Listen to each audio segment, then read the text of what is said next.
so it drinks light yet satisfies completely.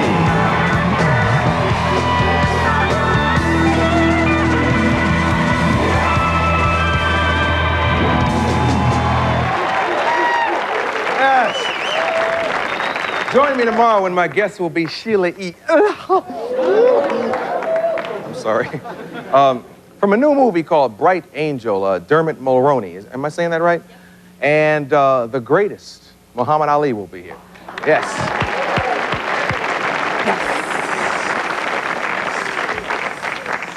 Yes.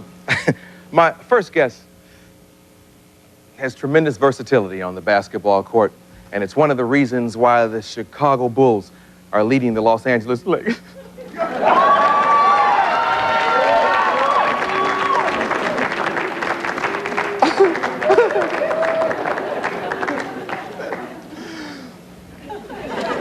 I'm leading the Los Angeles Lakers 3-1 in the NBA championship.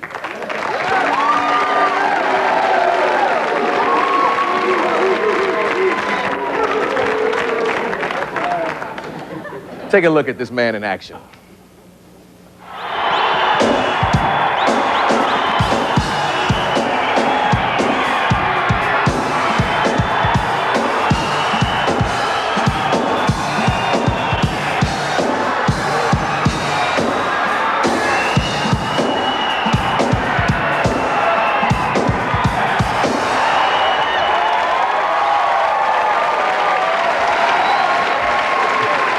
Welcome from the Chicago Bulls All-Star forward, Scottie Pippen.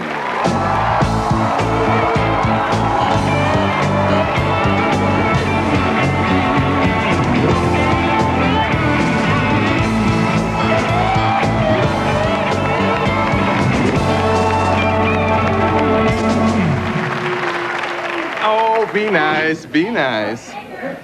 We have to take care of him while he's here visiting, because you would treat me good if I was in Chicago, wouldn't you? Well, yeah, definitely. You know, we'll sit you on the court side and give you all your Laker paraphernalia and, you know, let you cheer for the Lakers. But, you know, it'd be a different output in the game, though. You know, every city doesn't treat visitors well. And this is kind of a sad story. When Juanita Jordan was someplace and she got spit on, right?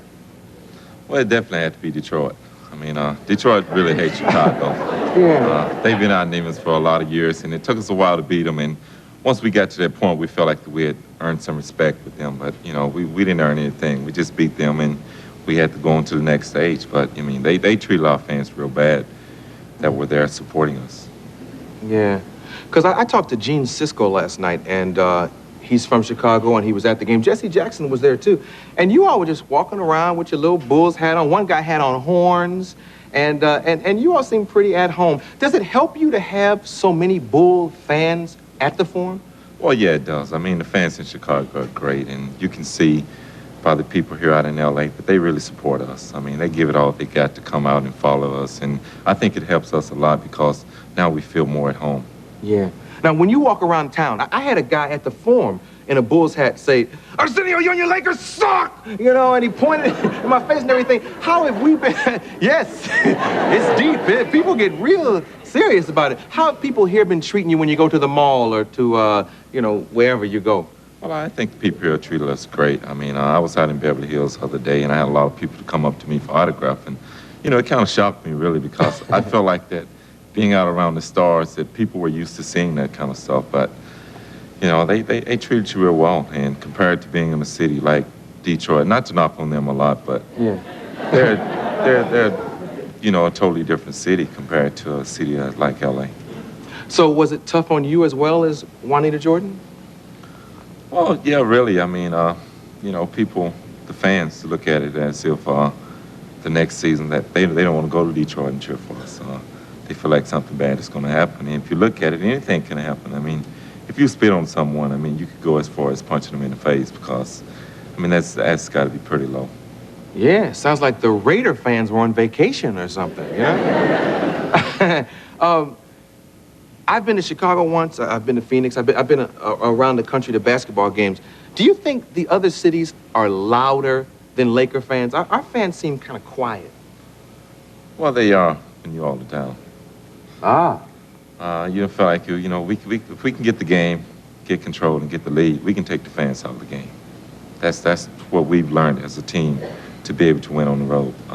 Chicago fans are loud, and I feel like that they are diehard fans. They're going to cheer whether we're down 20 or up 20. They're going to continue to cheer because they look at the players and know that the players are going to go out and give 110% until the game is over. And that's something that we as players, we don't see that in other cities, as the LA, the Detroit, Milwaukee, those arenas that are quiet, and it's easy for you to gain a tempo and win a game there. Yeah. Before we get too far away from Detroit, Dennis Rodman, did you all shake hands and make up? No, we haven't did anything. Since the game was over, they really, as you could see, they left the floor before the game was over. None of them congratulated us except John Sally. He was professional and a man enough to do that. And, the rest of the guys, they didn't give us any respect, as I said. They felt like that we had just beat them because we lucked out and we swept them. And, as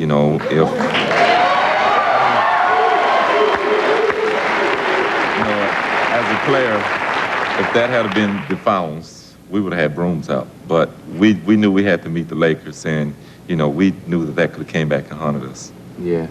Yeah, so you got to wait till it's all over. Well, yeah, definitely. We'll be right back with more Scottie Pippen.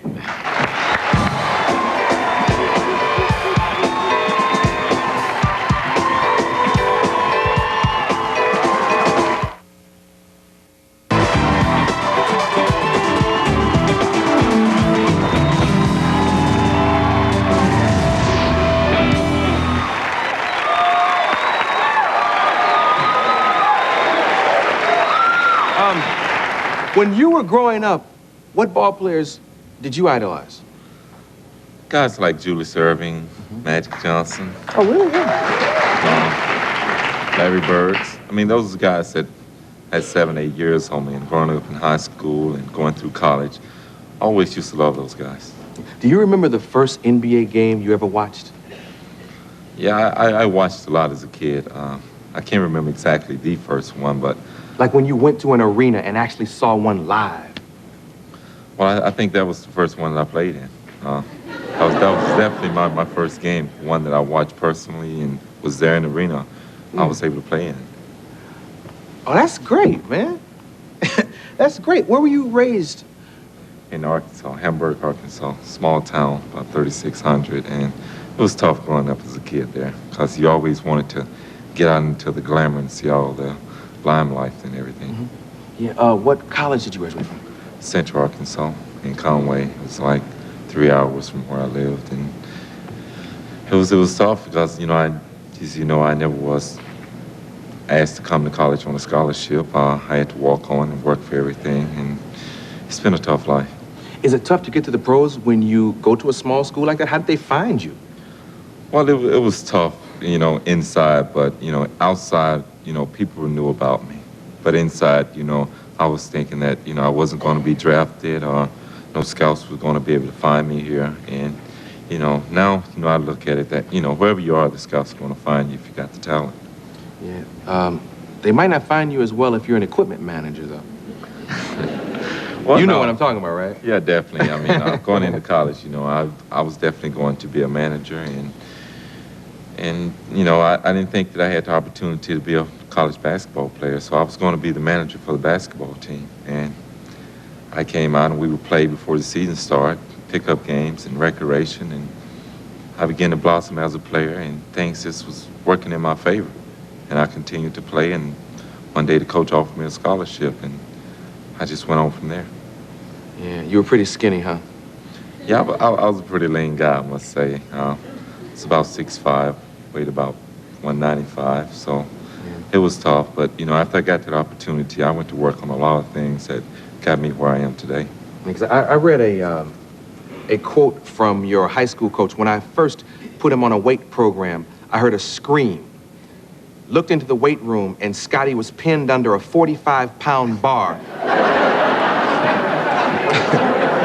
with no weight on it. I knew then he had a long way to go. Is that true? Well, yeah, it was. I mean, Let's get on the post. And my coach, I owed him one, but it was true. I mean, in high school, I didn't want to work for anything. I wanted everything to come easy for me, and I don't think I realized that until I got to college. I was in high school. I'd only really played 1 year, my senior year. My senior year, it was the only year that I ever got a chance to play. My junior year, I was a football manager for the football team, and. Well, you were the guy that gathered up the athletic supporters and the helmets and stuff. I mean, you was that guy? Well, yeah, definitely. I was that guy. But, I'm just a big football fan. Yeah. I'm definitely a football fan, and all my friends play football, and I wasn't big enough to play. Yeah. And truly enough, I wasn't going to go out there and get hurt. Yeah. So I felt like the safe thing for me was to be the manager. Yeah. But I think this is great for kids to hear, man, because don't let nobody tell you can't do, because Scottie Pippen used to walk around and gather towels, and now he's in the NBA Finals, real close to taking it all home.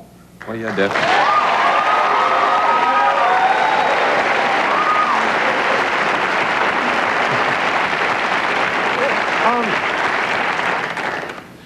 You're a member of a very talented team, and so is Magic, but yet the press has positioned it as Magic versus Michael. When you hear that, does it bother you a little bit?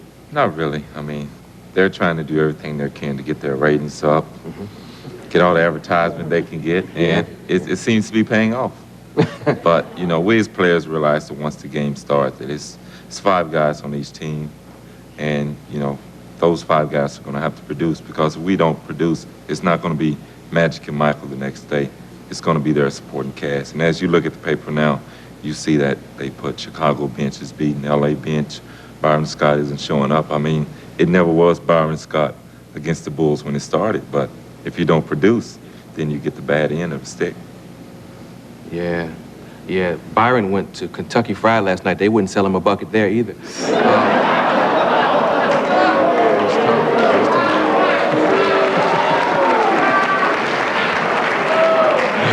Hey, I'm a comedian. Whack, whack. Give me a break. I'm just joking, Byron. Hey, how you doing? Good to see you.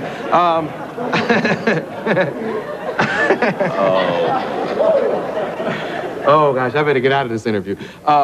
I want to congratulate you on whatever happens Wednesday night. You're a class act, and congratulations to Chicago, who, whether they go all the way or whether this is the end, it's a great city. Thank you for coming. Scottie Pippen!